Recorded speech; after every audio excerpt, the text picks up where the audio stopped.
মিছিল মিটিং স্লোগানের মাধ্যমে শিক্ষার্থীদের দাবি দেওয়া তুলে ধরলেই হবে না, বরং আমরা যারা ছাত্র সংগঠন করি, ছাত্র রাজনীতি করতে চাই, ছাত্রদের কল্যাণে রাজনীতি করতে চাই, আমাদের উচিত হবে আমাদের ডরমিটরিজগুলোর হলগুলোতে প্রত্যেক শিক্ষার্থীদের কাছে 1-to-1 যাওয়া, তাদের সমস্যাগুলো জানতে চাওয়া এবং সেই সমস্যাগুলো চিহ্নিতকরণ করে আমরা ঐক্যবদ্ধভাবে কীভাবে সেই সংকট নিরসন করতে পারি সেই বিষয়ে আমরা বিশ্ববিদ্যালয় প্রশাসনের সাথে কথা বলতে পারি।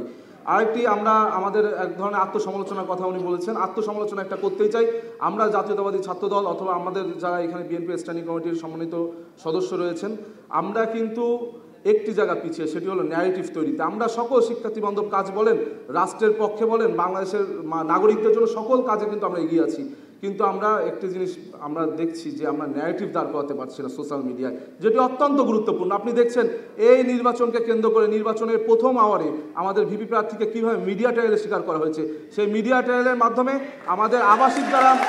আমাদের যারা অনাবাসিক শিক্ষার্থী, তারা যখন সকালে ঘুম থেকে উঠেছে, তারা আপনার বিভিন্ন ন্যাশনাল মিডিয়ায় দেখতে পেয়েছে যে ছাত্রদলের ভিপি প্রার্থী সে শুরুতে আচরণবিধি লঙ্ঘন করেছে, কিন্তু যেটা ছিল সম্পূর্ণ ইন্টেনশনাল এবং মিথ্যা। বরং আপনার গঠনতন্ত্র এবং কনস্টিটিউশন, আপনার যে গঠনতন্ত্র রয়েছে সেখানেই কিন্তু এটা রয়েছে আচরণবিধিতে যে একজন ভিপি জিএস এজিএস তিনি ভোট কেন্দ্রে যেতে পারবেন। সেই ন্যারেটিভ ভাঙতে আমাদের 3 থেকে 4 ঘন্টা সময় লেগেছে, কিন্তু তার ভিতর তো ভাই 2-3 হাজার ভোট কাস্টিং হয়ে গিয়েছে।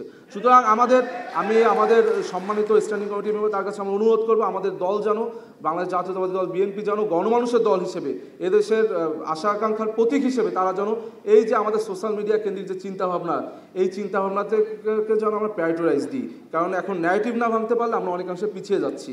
আরেকটি বিষয় হচ্ছে, আমরা আরও একটি আত্মসমালোচনা, সেটি হলো আমরা যখন ছাত্র রাজনীতি করি, আমি যখন ঢাকা বিশ্ববিদ্যালয়ে আমার কাছে কোনো শিক্ষার্থী আসে যে ভাই আমি আপনাদের দলের সাথে রাজনীতি করতে চাই, আমি কিন্তু তাকে প্রথমে আমরা বলি ঠিক আছে কালকে মিছিল আছে, চলো মিছিল করি, বা চলো আমরা আজকে প্রোগ্রাম আছে প্রোগ্রামে যাই।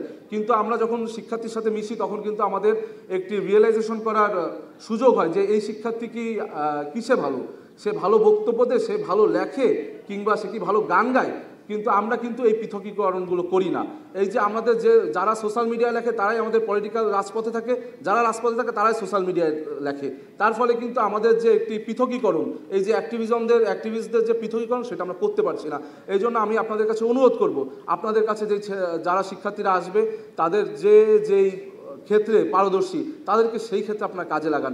এই ক্ষেত্রে অবশ্য শিক্ষার্থীরা একটি আশা নিয়ে আসে যে তারা যদি 2 দিন ভালো লেখে, 3 দিনের দিন তারা বলে ভাই আমার একটা পদ লাগবে, আমিও রাজনীতি করতে চাই।